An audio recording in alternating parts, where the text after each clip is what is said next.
Coucou tout le monde, on se retrouve aujourd'hui pour vous présenter la deuxième partie du tuto donc de l'album Cendrillon, donc en partenariat avec la boutique Scrap for Love.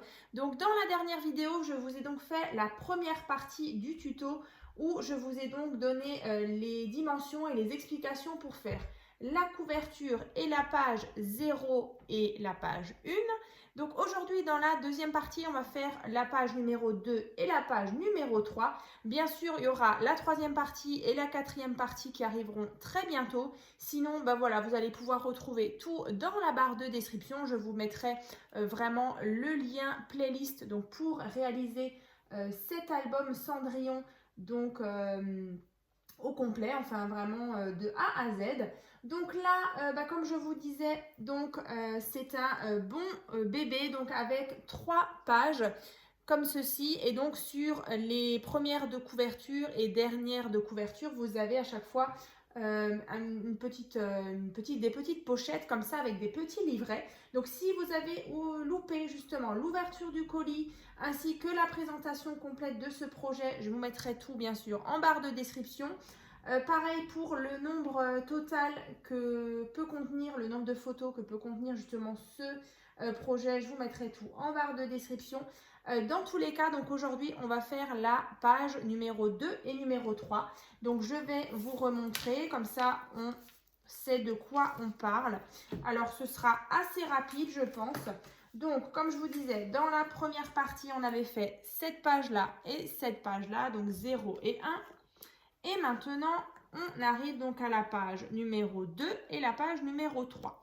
Donc la page numéro 2, elle se présente comme ceci. Donc là, vous avez des petites fermetures comme ça. Et donc, vous avez un rabat ici, un rabat ici et en haut et en bas. Voilà, avec emplacement photo au centre. Donc là, vous voyez, vous pouvez mettre 1, 2, 3, 4, 5 photos sur cette page-là. Voilà, donc on va faire déjà ça ensemble et quand on passera justement à la page numéro 3, je vous la remontrerai justement en détail. Donc écoutez, dans tous les cas, voilà, moi j'ai ressorti ce qu'on avait fait dans la première partie. Donc je vous avais présenté justement la couverture. On avait donc fait la page 0, donc on était vraiment parti, vous voyez, sur du papier de base, hein.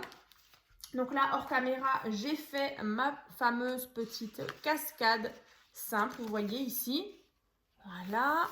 Donc après, il ne restera plus qu'à mettre le papier déco. Et puis, comme je vous disais, soit je referai justement cet album avec cette base-là, avec du papier action, ou un autre, ça je ne sais pas encore. Mais voilà, dans tous les cas, ça c'est la page 0. Et on avait fait ensemble la page numéro 1, donc avec aussi la fameuse reliure. De toute façon, je vous parlerai justement de l'assemblage des pages sur la tranche un peu plus tard. Je pense que ce sera dans la dernière vidéo d'ailleurs, dans la quatrième partie. Mais voilà, en tout cas, donc sur cette page numéro 1, donc vous voyez, on a travaillé sur cette face-là. Et bien cette fois-ci, vous allez tourner. Et donc ici, on va faire la page numéro 2. Alors, je vais mettre ça de côté. Et donc, sur cette page numéro 2, on va former justement les fameux rabats qui sont ici avec les fermetures et les rabats en haut et en bas. Donc, là, c'est super simple. Il vous faut tout simplement 4 morceaux de papier. Donc, ceux-là, ils font exactement 16 cm sur 10,5. Donc, à faire 4 fois.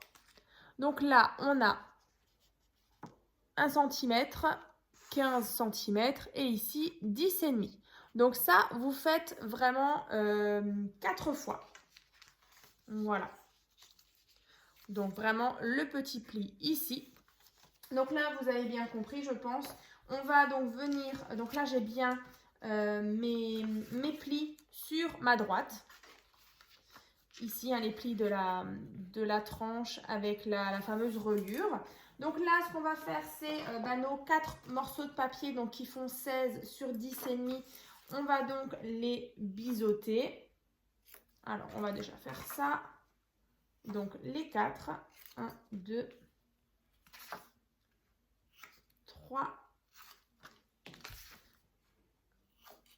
et 4. Voilà, donc j'ai tout simplement coupé en biais.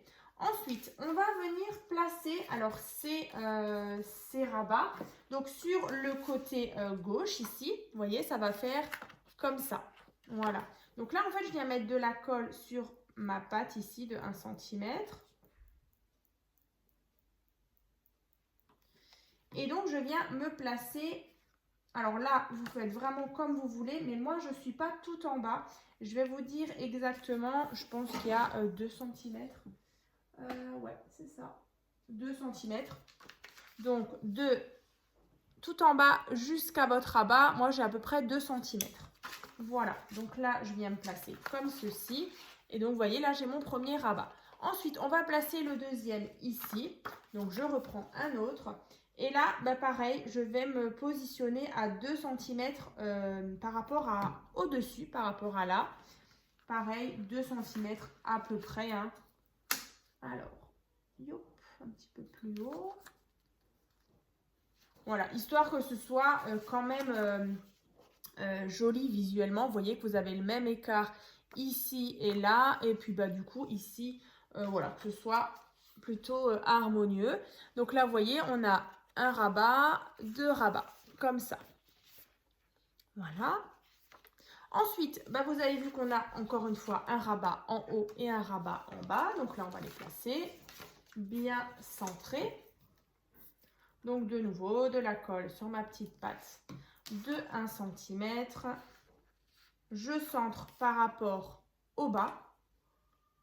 Alors, je vais juste prendre mon petit plioir comme ça. Et donc, au-dessus, j'aligne en fait dans le même prolongement de mon rabat pour que ce soit bien l'un au-dessus de l'autre. Donc là, je viens coller le rabat d'en haut. Donc, pour être sûr qu'on soit bien en face, on replie et on regarde si on est bien dans la même colonne, en fait, si ça forme bien. Yo, si c'est bien droit. Alors, comme ça et comme ça. Voilà. Alors. Bon, alors chez moi, c'est pas droit. Il y a un petit millimètre là qui m'embête. Alors, voilà. Ça me paraît mieux. Voilà. En haut et en bas. Voilà. Comme ça, les rabats sont placés.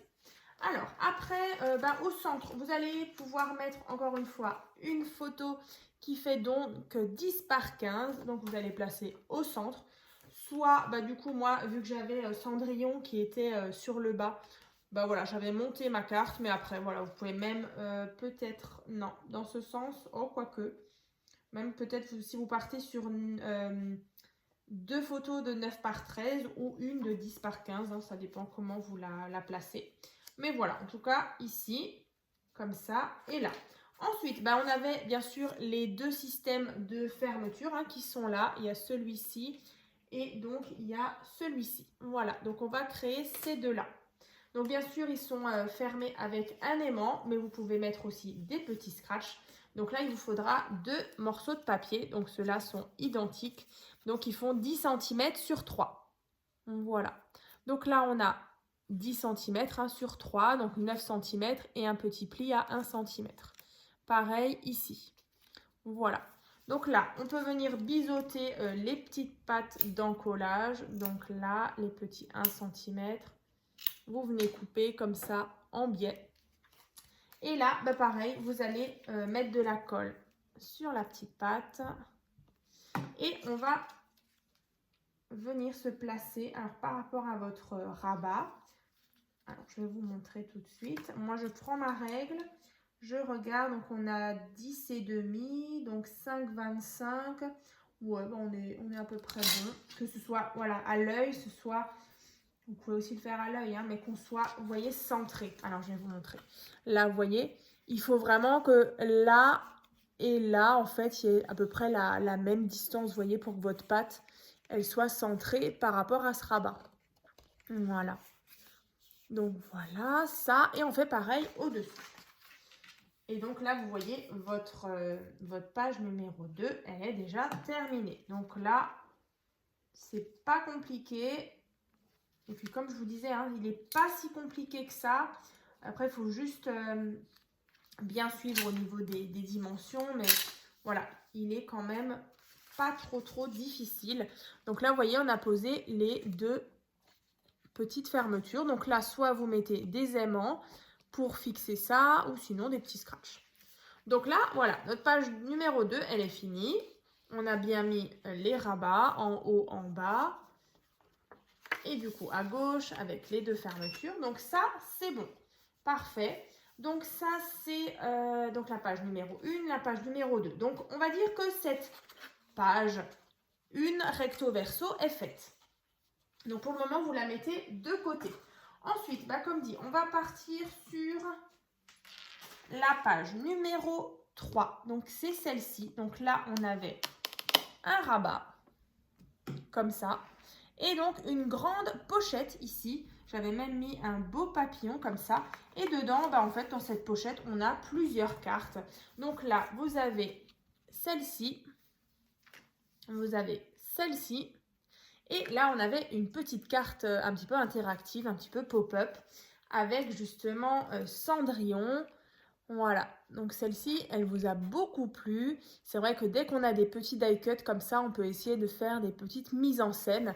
Donc celle-ci, c'était un tuto que j'avais fait il y a un petit moment maintenant sur ma chaîne. Alors j'ai même retrouvé la carte. Donc je vous dis, ce tuto, je l'avais fait il y a environ, je pense, il y a 4 ans. Je ne sais plus exactement. Donc c'était la carte triple pop-up nounours. Donc c'est celle-ci. Donc, c'est vraiment le même principe. Donc, après, bien sûr, il y a plus de die cut en hauteur. Mais après, voilà, tout dépend de votre thème. Mais en tout cas, c'était ce tuto-là, vraiment à l'identique. Vous voyez même au niveau de la grandeur de la carte. Vous suivez tout simplement le tuto de celle-ci. Donc, bien sûr, je vous mettrai le lien dans la barre de description. Comme ça, vous n'avez pas besoin de chercher. Donc voilà, donc pour ça, bah voilà, c'est du rapide. Vous suivez voilà, le tuto que je vous mettrai en barre de description et vous mettez vos petits die cuts en scène.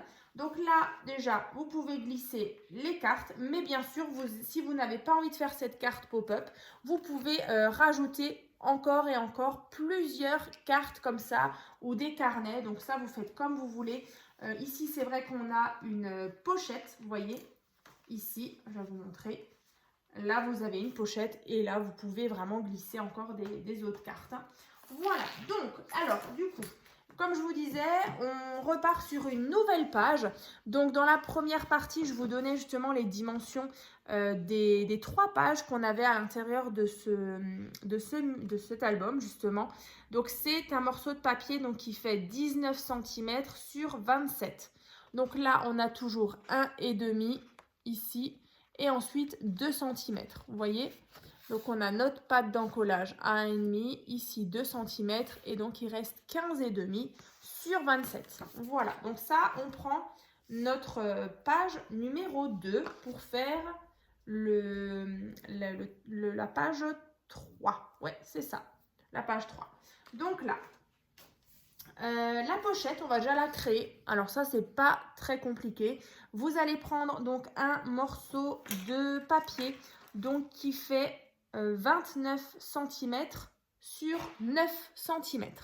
Donc ici, on a 1 cm. De l'autre côté, c'est pareil, 1 cm. Et donc au centre, il vous reste 27. Et ici, donc on a 9 cm. Et donc là, sur les 9 cm, on fait un pli à 1 cm. Donc je vais vous rapprochez ça, donc 1 cm de chaque côté et ici aussi 1 cm. Ensuite, on obtient cette forme-là. Vous allez donc biseauter vos coins comme dans la première partie, la première pochette qu'on avait faite. Vous biseautez comme ça en biais pour justement à l'arrière avoir des petites pattes à gauche et à droite et au-dessus, pareil. Donc là, sur ces pattes, on va venir mettre de la colle. Et on va venir placer notre pochette sur notre côté gauche de notre page. Donc là, alors, on va faire ça. Tac. Tac. Ici. Donc là, je mets de la colle. Hop là. après, je viens placer donc cette pochette. Donc ici, je vais vous montrer d'un peu plus près. Donc vraiment à ras de votre pli. Hein. Pas, bien sûr, pas sur votre reliure hein, qui est là. Je vais vous rapprocher ça tout de suite. Et puis, comme ça. Alors, là, vous avez donc votre pochette qui est là. Voilà. Et donc, dans cette pochette, vous allez du coup pouvoir glisser votre carte pop-up, justement, avec moi, c'est vrai que j'ai choisi ces dimensions, mais comme dit, vous pouvez vraiment les changer. Une qui fait 9 par 13 et une qui fait 10 par 15. Donc ça, c'est vraiment comme vous voulez. Donc ça, c'est fait. Et ensuite, on a le fameux système ici de petite fermeture qui va tenir justement toutes les cartes qu'on a dedans. Donc là, vous prenez un morceau de papier donc qui fait 10, 11 et demi sur 7. Voilà. 11 et demi sur 7. Et donc, vous faites un pli à 1 cm. Ensuite, on a une petite tranche de 0,5 et donc il reste 10. Donc là, pareil, je biseaute les petits 1 cm. Voilà. Et ensuite, voilà, j'ai rajouté cette petite tranche comme ça de 0,5 parce que voilà, on a quand même pas mal d'épaisseur avec la carte pop-up, les livrets, les carnets, si vous voulez encore rajouter. Donc voilà, j'ai mis 0,5 en petite tranche. Je trouve que c'est pas mal. Donc là, je mets de la colle et je viens bien sûr centrer cette pâte par rapport aux 27 qui sont ici. Alors ici, voilà, comme ça. Alors là, on est pas mal. Voilà, donc là, j'ai placé justement ma petite pâte. Donc là, pareil, vous pouvez mettre soit un aimant, soit des petits scratchs. Pareil pour ici, hein, là je vous ai pas dit, mais c'est vrai que moi j'avais rajouté, c'est maintenant que ça me vient, j'avais rajouté, vous voyez, des petits embellissements. Là j'avais, alors vous pouvez vraiment laisser la petite pâte toute seule, hein, comme je vous ai montré tout à l'heure, ou rajouter des petites fantaisies, hein, ça c'est vraiment comme vous voulez. Comme sur cette pâte là, vous pouvez soit la laisser tout simplement comme ça. Sinon, moi j'avais encore rajouté, comme je vous disais, dans la collection Cendrillon donc de chez Ciao Bella, il y avait beaucoup de petites cartes comme ça. Et donc voilà, vous pouvez encore rajouter par exemple pour faire une petite déco. Moi j'ai rajouté un petit rectangle qui fait 6,5 sur 9,5 comme ici parce que voilà, il y avait beaucoup de cadres comme ça. Et je trouvais que voilà, si on laissait tout bleu, ça faisait un petit peu trop vide. Donc j'ai gardé ceci. Et à l'arrière, vous voyez, c'est vraiment trop beau. Les papiers, ils sont vraiment superbes. Donc voilà pour cette deuxième partie du tuto. Vous voyez, c'est allé assez vite. Donc là, c'était page 2 et page 3. Ça, c'est bon. Et donc, on va se retrouver dans une prochaine vidéo. Bien sûr, vous allez avoir les dates dans la barre de description. Mais en tout cas, ça arrive tout bientôt. Je voulais vraiment que vous les ayez assez rapidement. Donc, en attendant, je vous souhaite donc une bonne journée. Et puis, je vous dis donc à très vite donc, pour la suite de ce tuto.